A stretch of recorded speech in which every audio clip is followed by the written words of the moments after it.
तसं तर सगळेच जसं म्हटले तसं माझी पार्टी जी आहे ती कोरी आहे आणि माझी उमेदवारी का इथं याचं बऱ्याच जणांनी आत्ता विश्लेषण पण केलेलं आहे. थोडक्यात थोडंसं सांगतो की माझी नाळ जी आहे ती याच गावाशी जोडलेली आहे. मी इथंच जन्मलो, इथंच वाढलो, इथल्या सगळ्या गोष्टी मला माहिती आहेत. मी 12वी शिक्षण इथंच घेतलं आणि ज्या वेळी सगळे सण समारंभ असतील, गावातले सामाजिक कार्यक्रम असतील कुठले, म्हणजे आता मला काही लोकांनी विचारलं की तुम्ही मध्ये नव्हता कुठं, तर माझ्या शिक्षणासाठी आणि माझ्या उद्योगधंद्यासाठी मी थोडंसं गावापासून दूर गेलो होतो. पण दूर म्हणजे असं नाही की गेलो आणि 4-5 वर्ष आलोच नाही किंवा बाहेर होतो. प्रत्येक छोट्या छोट्या कार्यक्रमाला म्हणजे अगदी महिन्यातनं 1-2-3 वेळा तरी मी 100% सांगोल्यामध्ये असायचो. आणि जेव्हा नोकरीत होतो त्यावेळी थोडंसं जास्त वेळ देऊ शकत नव्हतो गावाला, पण ज्यावेळी सांगोल्यामध्ये माझा काही व्यवसाय मी सुरू केला किंवा माझ्या शाळेची काही जबाबदारी माझ्यावर आली तेव्हा मी 100% इथे यायला लागलो. आणि मग जसं तुम्हाला माहिती आहे तसं गेल्या 9.5 वर्षामध्ये आपल्या गावामध्ये आपलं गाव कुठेतरी पाठीमागं पडलंय असं मला वाटलं. आणि मग कुणीतरी यायला पाहिजे याच्यामध्ये. जसं बराच मगाशी सांगितलं की आपण नुसतं नावं ठेवून उपयोग नाहीये, तर मग येऊन स्वतः काहीतरी करायला पाहिजे. या भावनेतून ही उमेदवारी मी जाहीर केली. आता जाहीर करताना मीच का, तर तुम्हाला माहिती आहे की झपके घराण्याची आमची एक परंपरा आहे.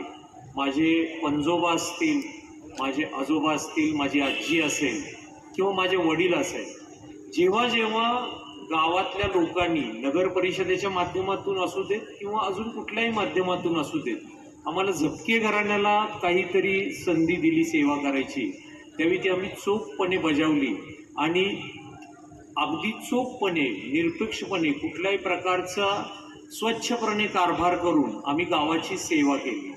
माझ्या आजोबांनी तर शैक्षणिक याच्यामध्ये जे काही केलेलं आहे ते मी परत वेगळं नागरिकांना सांगायची काही गरज नाही आहे, लोक सुज्ञ आहेत. तर या सगळ्याचा वसा घेऊन जर पुढच्या पिढीला, म्हणजे माझी तर 4थी पिढी आहे जी मी या नागरिकांसमोर म्हणजे तुमच्यासमोर सगळ्यांसमोर एक संधी मागतोय की जे काही माझ्या पूर्वजांना तुम्ही संधी दिली त्या पद्धतीनं गावात त्यांनी काम करून दाखवलं, त्याच पद्धतीनं काम करायची माझी इच्छा आहे. आणि म्हणून मी या इलेक्शनमध्ये आलो किंवा या नगरपालिकेच्या इलेक्शनमध्ये आलो. आता तुम्ही जर बघितलं तर ज्यावेळी माझी उमेदवारी घेऊन आम्ही सर्व पक्षांकडे गेलो किंवा माझ्या ॲक्च्युली इलेक्शनमध्ये यायचा उद्देशच हा होता की गेल्या 9-9.5 वर्षामध्ये आपलं गाव खूप पाठीमागं पडलं. ज्या मागच्या वेळेच्या निवडणुका झाल्या त्याच्यामध्ये जो काही गोंधळ झाला, काही व्यक्तींच्या किंवा काही पक्षांच्या वैयक्तिक महत्त्वाकांक्षेसाठी पैशाचा अतिप्रचंड वापर झाला आणि त्यामुळं चांगले उमेदवार एकतर उतरलेच नाहीत रिंगणामध्ये आणि जे उतरले त्याच्यामध्ये एवढा प्रचंड खर्च झाला की पुढं काही उतरले नाहीत की त्याची पैशाची ते नव्हती म्हणून, आणि जे उतरले मग त्याच्यामध्ये जे काही झालं ते तुम्ही 5 वर्षात बघितलं की प्रचंड पैशाचा खर्च होऊन जे लोकप्रतिनिधी निवडून आले ते 5 वर्ष भांडत बसले आणि गावाचा विकास अजिबात झाला नाही. आणि त्यानंतरची 4.5 वर्ष ही प्रशासकीय वर्ष म्हणून गेली. आणि म्हणून मी ही भावना घेऊन आलो होतो की सांगोल्याच्या राजकारणामध्ये पूर्वीसुद्धा जरी पक्ष म्हणून काही विरोध असतील किंवा काही असेल तर गावाच्या भल्यासाठी निवडणुकीपूर्वी किंवा निवडणुकीनंतर सुद्धा जे नेते होते त्यांनी एक गावाचा विकासाचा दृष्टिकोन घेऊन सगळे एकत्र आले आणि गावाचा कारभार हा खूप चांगल्या पद्धतीनं त्यांनी केला.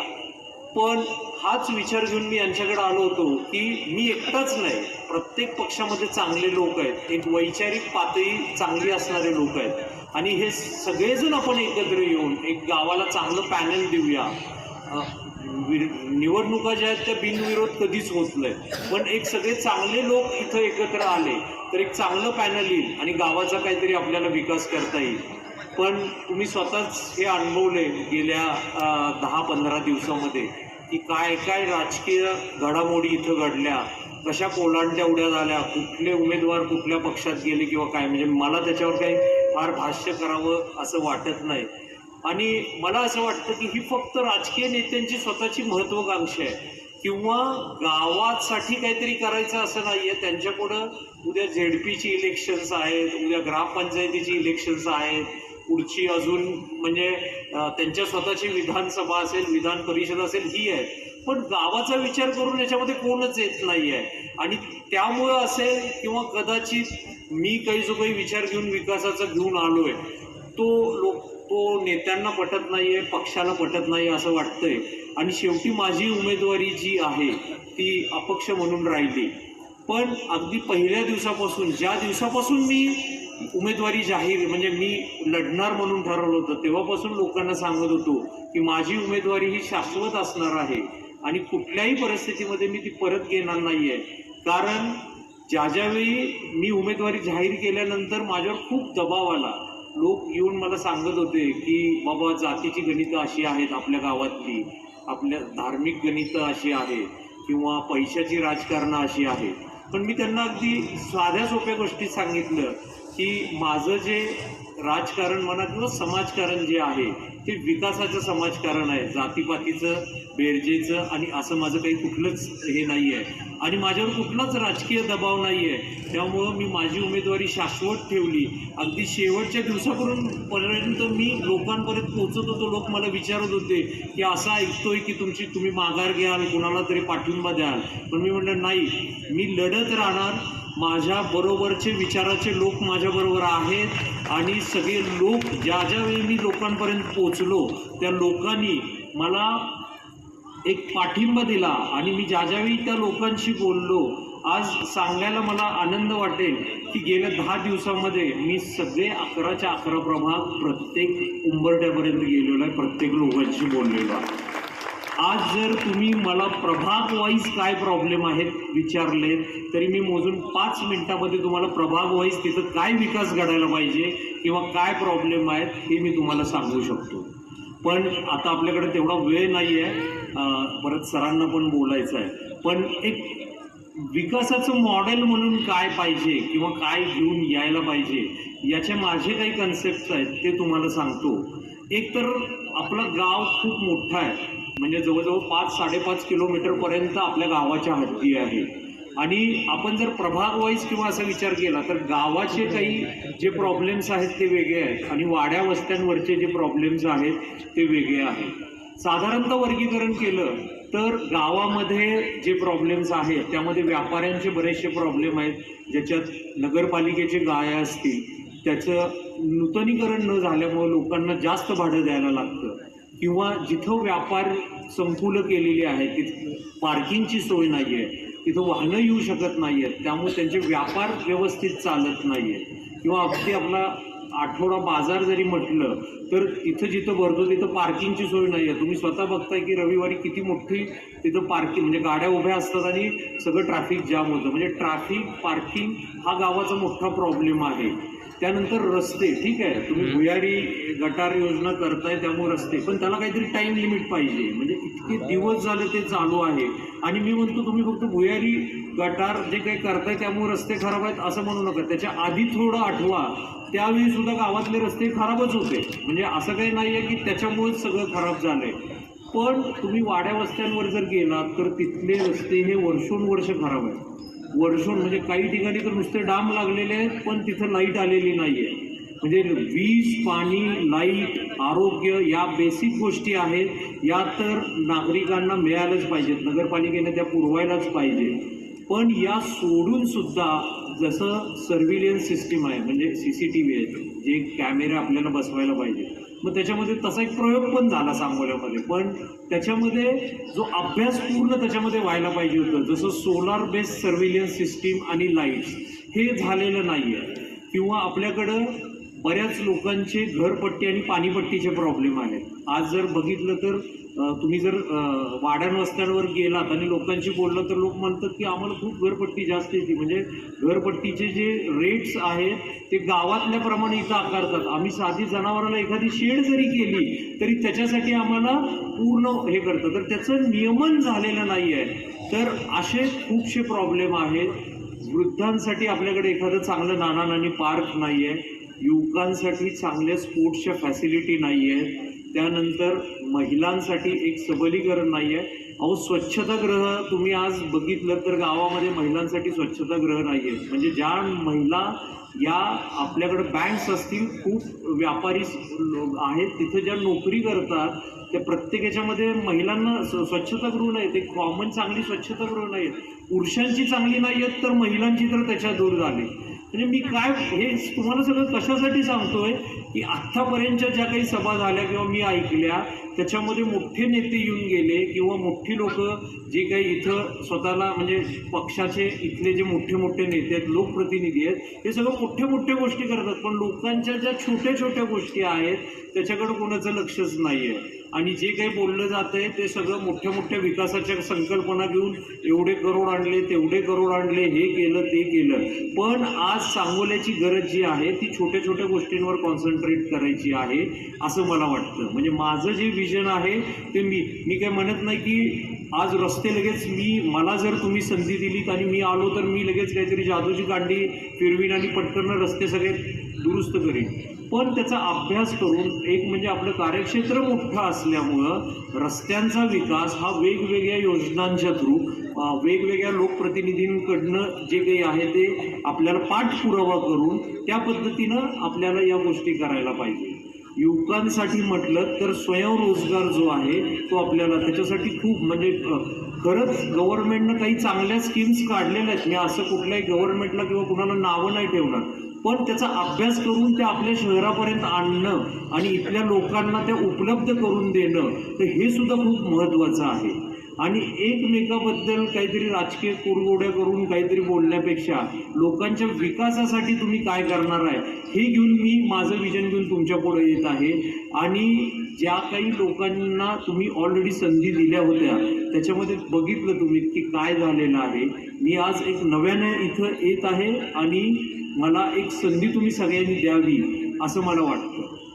मी दुसरं सांगतो की 4.5 वर्षामध्ये आपल्याकडं प्रशासकीय कारभार होता आणि नागरिकांना अगदी छोट्या छोट्या गोष्टीमध्ये सुद्धा नगरपालिकेमधून कुठलंही सहकार्य होत नव्हतं. किंवा या जे काही 5 वर्ष त्याच्या आधीच्या 5 वर्षामध्ये जे लोकप्रतिनिधी होते त्यांचा नगरपालिकेवर कुठलाही कंट्रोल नव्हता. पण त्यानंतर 4.5 वर्षामध्ये तर लोक पूर्ण म्हणजे काय म्हणतात त्यांच्याकडे लक्षच नव्हतं. म्हणजे अगदी एखादा दाखला काढायचा आहे, एखादं घरपट्टीच्या रिलेटेड काही प्रॉब्लेम आहे तर तिथं लोकांना कुठलीच दखल घेतली जात नव्हती. तर मी तुम्हाला 100% सांगतो की मी जो काही आता इथं आलेलो आहे आणि तुमच्याकडं मतं मागतोय किंवा मी मला संधी मागतोय, ती संधी तुम्ही मला दिली तर मी पूर्ण वेळ 24 तास तुमच्यासाठी इथं नगरपालिकेसाठी आणि आपल्या गावासाठी देणार आहे. आणि त्याच्या पुढे जाऊन सांगतो, मी ज्यावेळी प्रभागामध्ये गेलो त्यावेळी लोकांना ज्यावेळी हे असं सांगितलं की मी इथं 24 तास देणार आहे, लोकांना या नेत्यांनी किंवा ज्या आधीचे जे कारभारी होते त्यांनी एवढं फसवलंय, लोक याच्यावर विश्वास ठेवायला तयार नव्हते. ते पण तसंच म्हणत होते, तुम्ही पण तेच म्हणताय. त्यांना मी याच्यासाठी ॲश्युरन्स दिला, सर तुमच्याकडे जे मतं मागायला आलोय एक तर मला संधी द्या. दुसरी गोष्ट म्हणजे ज्या माध्यमातून आलोय ते माध्यम म्हणजे आमचा जो विद्यामंदिर परिवार आहे किंवा जे चांगले लोक आहेत, जे माझे शिक्षक स्टाफ आहे त्यांच्या माध्यमातून आलोय. आणि हे लोक तुमच्या प्रभागातच राहतात. तुम्ही माझ्यापर्यंत पोहोचायला या शिक्षकांच्या थ्रू, जेव्हा मी मत मागायला या शिक्षकांच्या थ्रू येतोय त्यावेळी तुमचे प्रॉब्लेम सॉल्व्ह करायला सुद्धा हे शिक्षकच जबाबदार असतील.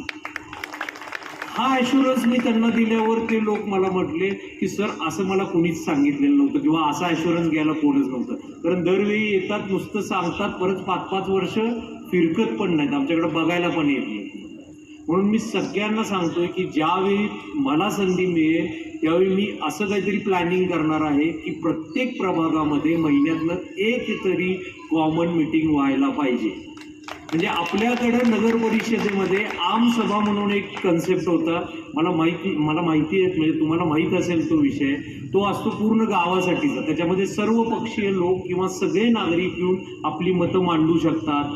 त्याच धर्तीवर प्रत्येक प्रभागामध्ये दर महिन्याला एक आमसभा होईल, तिथल्या लोकांचे काय प्रॉब्लेम आहेत ते सॉल्व्ह केले जातील. मी एकटाच करेन असं म्हणत नाही, माझ्याबरोबर तिथल्या प्रभागातले जे कोणी निवडून येतील ते नगरसेवक असतील, आपण सगळे मिळून जे वरचे आमदार आहेत, खासदार आहेत, या लोकप्रतिनिधींकडे जाऊ आणि हे प्रॉब्लेम सॉल्व्ह करायचा प्रयत्न करूया. नागरिकांकडे दुर्लक्ष होणार नाही याचं मी तुम्हाला वचन देतो.